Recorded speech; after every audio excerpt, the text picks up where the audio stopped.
It is 2 degrees outside, my room is a mess, I have a new recording software, so let's make a video, right? Why hello everyone and welcome back to SamCastGS. Today we're going to be talking about penguins. Why are we going to be talking about penguins? Because penguins are amazing. Who doesn't love penguins? They're like the pandas of the bird world. I mean, just look at them, they're adorable. Think about it, have you ever seen a penguin video on YouTube that you haven't loved? If you have, then I don't know, are you afraid of penguins? Is there like a penguin phobia? Fear of penguins. Fear of being watched by penguins. Eudyptulophobia. Well, we all learned something today. So for those of you who don't have the eudyptulophobia, penguins are amazing. Plus you got a whole bunch of different varieties. You've got the emperor penguins, the other penguins that I'm not entirely sure before I started this list. Types of penguins. There's king penguins, gentoo penguins. The chinstrap penguins are adorable. I'm gonna see if I can put up images of penguins throughout the course of this video. There are African penguins. Didn't know that there were penguins living in Africa, but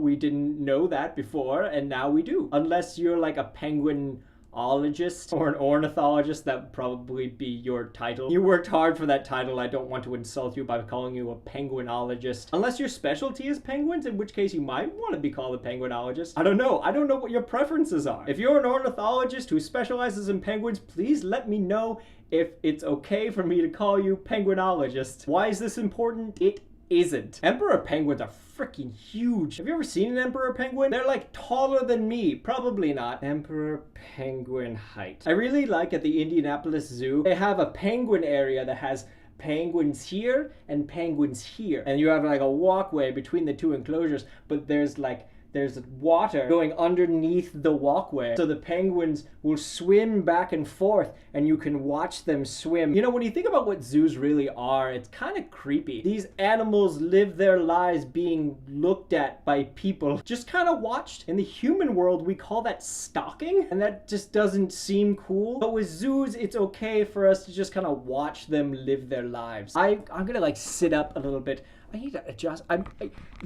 It's been a while since I made a video. No different at all. Hey, you can actually see I turned the wrong way because, camera. You can see how messy my bed is. I've got pillows at the other end of my bed.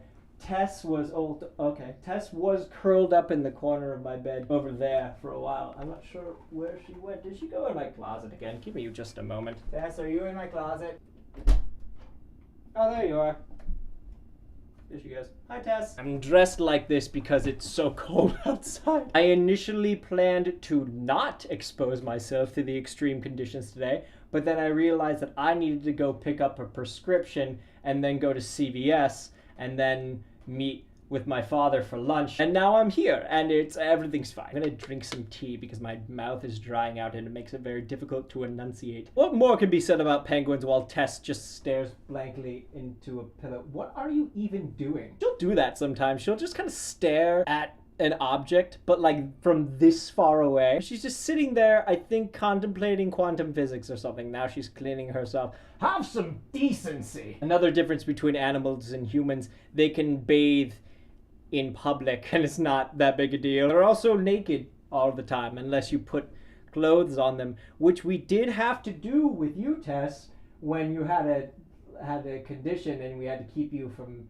licking. Let's see if the weather has gotten any warmer in the past 9 minutes. Nope, still 2 degrees. It was -6 when I had to go out and get my medication. Ooh, that was fun. Especially since I can't find my hat, which is marvelous when you have this kind of weather with the wind blowing into your facial region, freezing your ears to the point where I'm afraid they're gonna just break and fall off. Not a cloud in the sky, which you think would help heat things up, which I suppose it has because it was -6 and then it was -4 and now it's 2. Slowly but surely, like a few degrees at a time, just multiples of 2, we're getting back up and then it's gonna drop back down to 1 and then -1 in the evening. Just a good time. Alright, I think this is a safe time to move on to the next portion of my video. That's right, it's the dinosaur of the day, and fortunately I have folded the page where we left off I think. Did we talk about Diplodocus? Because that's where the page is folded, but I'm wondering if I folded it as like, this is the dinosaur we just did, or this is the dinosaur that we're going to do next. But why not? We'll do two. Diplodocus, also known as double beam? Oh, right, by the way. That's Diplodocus. Although it reached 100 feet in length, Diplodocus weighed only about a third of what the 70-foot-long Apatosaurus weighed. We talked about Apatosaurus way back in the beginning of the alphabet. Almost all of Diplodocus's length was taken up by its extremely long neck, which might have grown 20 feet long, and its tapered whip-like tail, which grew 40 feet long or more. Is a lot of neck and tail. With its long neck, I think we've established that it has a long neck. Is that modifier really necessary? With its aforementioned long neck, and perhaps by rearing up on its hind legs, Diplodocus could have reached treetops beyond the grasp of most other plant-eating dinosaurs. Given its size, Diplodocus must have feared few predators, except Allosaurus, and may have been able to keep even this carnosaur at bay with vicious swipes of its extraordinary tail. Physically 100 feet long, 12 tons, neck and tail very long. We went over this. Extremely small body, rarely exceeding 13 feet long. Tiny little head, little more than 2 feet long. Well, they just really like measuring this dinosaur bit by bit. The fossil sites: Wyoming, Oklahoma, Utah, and Colorado, and the geologic age late Jurassic. The Dromaeosaur is also known as running reptile.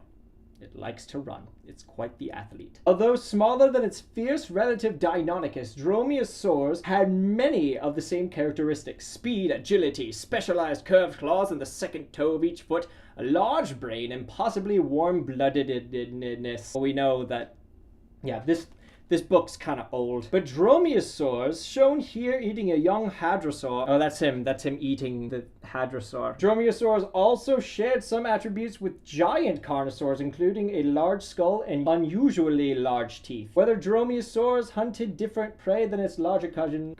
Whether Dromaeosaurs hunted different prey than its larger cousin remains unknown. Not well represented in fossil finds, only the skull and a few other bones have been found. This is a terrible Sean Connery impression, but I'm writing it out. Probably about 6 feet long, specialized claws so spectacular in Deinonychus. Probably far less impressive in this genus. That's just very judgmental. Fossil sites: Alberta, Canada, in the geologic age late Cretaceous. So those are the dinosaurs of the day. Next will be Edmontosaurus. Hey, we finished the D part of the alphabet. Oh, wow.